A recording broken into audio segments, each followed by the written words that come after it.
ذبح ہو کر زندہ ہو جانے والے پرندے۔ حضرت ابراہیم خلیل اللہ علیہ السلام نے ایک مرتبہ خداوند قدوس کے دربار میں یہ عرض کیا کہ آ اللہ تو مجھے دکھا دے کہ تو مردوں کو کس طرح زندہ فرمائے گا۔ تو اللہ تعالیٰ نے فرمایا کہ اے ابراہیم کیا اس پر تمہارا ایمان نہیں ہے؟ تو اپنے عرض کیا کہ کیوں نہیں، میں اس پر ایمان تو رکھتا ہوں، لیکن میری تمنا یہ ہے کہ اس منظر کو اپنی آنکھوں سے دیکھ لوں تاکہ میرے دل کو قرار آ جائے۔ تو اللہ تعالیٰ نے فرمایا کہ تم 4 پرندوں کو پالو اور ان کو خوب کھلا پلا کر اچھی طرح بلا ملا لو، پھر تم انہیں ذبح کر کے اور ان کا قیمہ بنا کر اپنے گرد و نواح کے چند پہاڑوں پر تھوڑا تھوڑا گوشت رکھ دو، پھر ان پرندوں کو پکارو تو وہ پرندے زندہ ہو کر دوڑتے ہوئے تمہارے پاس آ جائیں گے اور تم مردوں کے زندہ ہونے کا منظر اپنی آنکھوں سے دیکھ لو گے۔ چنانچہ حضرت ابراہیم علیہ السلام نے ایک مرغ، ایک کبوتر، ایک گدھ، ایک مور، ان 4 پرندوں کو پالا اور ایک مدت تک ان 4 پرندوں کو کھلا پلا کر خوب بلا ملا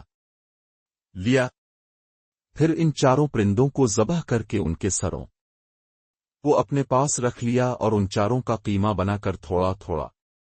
گوشت اطراف و جوانب کے پہاڑوں پر رکھ دیا اور دور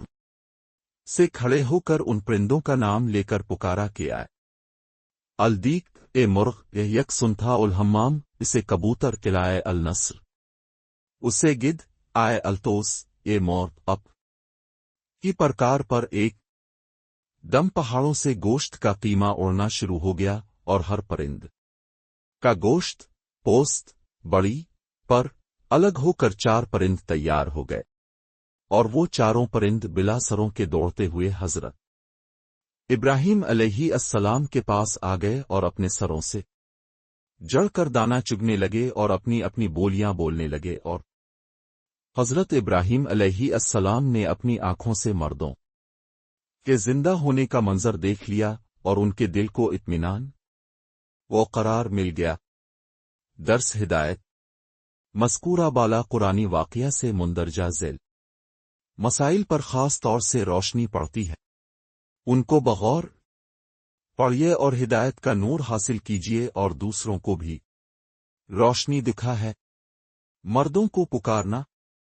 4 پرندوں کا قیمہ بنا کر حضرت ابراہیم علیہ السلام نے پہاڑوں پر رکھ دیا تھا، پھر اللہ تعالی کا حکم ہوا کہ سمز عین یعنی ان مردہ پرندوں کو پکارو کو، چنانچہ اپنے 4 کو نام لے کر پکارا تو اس سے یہ مسئلہ ثابت ہو گیا کہ مردوں کو پکارنا شرک نہیں ہے۔ لیونک کا جب مردہ پرندوں کو اللہ تعالیٰ نے پکارنے کا حکم فرمایا اور ایک جلیل القدر پیغمبر نے ان مردوں کو پکارا تو ہر گز یہ شرک نہیں ہو سکتا، کیونکہ خداوند کریم کبھی بھی کسی کو شرک کا حکم نہیں دے گا، نہ کوئی نبی ہرگز بھی شرک کا کام کر سکتا ہے۔ تو جب میرے ہوئے پرندوں کو پکارنا شرک نہیں تو وفات پائے ہوئے خدا کہ ولیوں اور شہیدوں کا پکارنا کیوں کر شرک ہو سکتا ہے؟ جو لوگ ولیوں اور شہیدوں کے پکارنے کو شرک کہتے ہیں اور اغوث کا نعرہ لگانے والوں کو مشرک کہتے ہیں، انہیں تھوڑی دیر سر جھکا کر سوچنا چاہے کہ اس قرآنی واقعہ کی روشنی میں انہیں ہدایت کا نور نظر آ جائے اور وہ اہل سنت کے طریقے پر صراط مستقیم کی شاہراہ پر چل پڑیں۔ واللہ الموفق۔ تصوف کا ایک نکتہ، حضرت ابراہیم علیہ السلام نے جن 4 پرندوں کو ذبح کیا ان میں سے ہر پر ندا ایک بری خصلت میں مشہور ہے، مثلا مور کو اپنی شکل و صورت کی خوبصورتی پر گھمنڈ رہتا ہے اور مرغ میں کثرت شہوت کی بری خصلت ہے اور گدھ میں حرص اور لالچ کی بری عادت ہے، اور کبوتر کو اپنی بلند پروازی اور اونچی اڑان پر نخوت و غرور ہوتا ہے۔ تو ان 4 پرندوں کے ذبح کرنے سے ان 4 خصلتوں کو ذبح کرنے کی طرف اشارہ ہے کہ 4 پر ند ذبح کیے گئے تو حضرت ابراہیم علیہ السلام